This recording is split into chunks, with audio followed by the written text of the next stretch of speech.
Welcome all to this very brief briefing.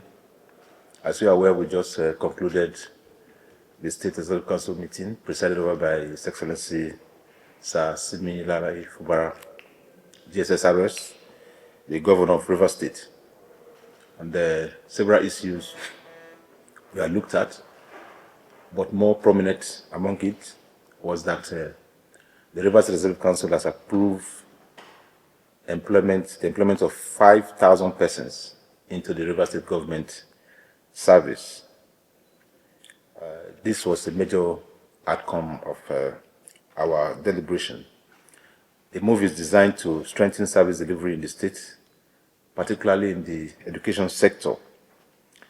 A breakdown of this indicates that 3,000 persons will be recruited to serve at the basic and primary school stage, while 2,000 will serve at the post-primary school level.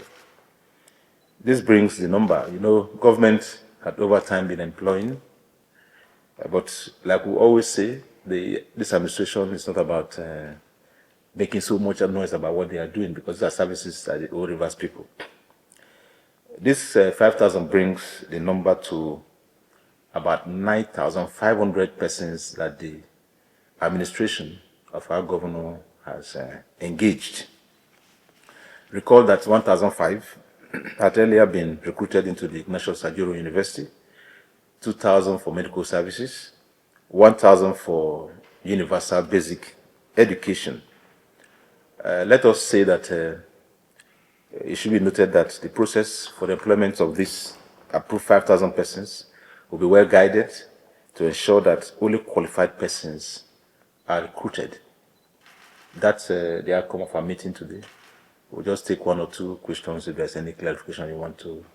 I'd like to say that we are most delighted. In my ministry, we are most delighted today that we are the beneficiaries, the primary beneficiaries of today's ESCO. And so we want to implore His Excellency to do more. We have lofty agenda, lofty plan, lofty outline, lofty framework of action, which will be engaging Rivers people in training and all of those.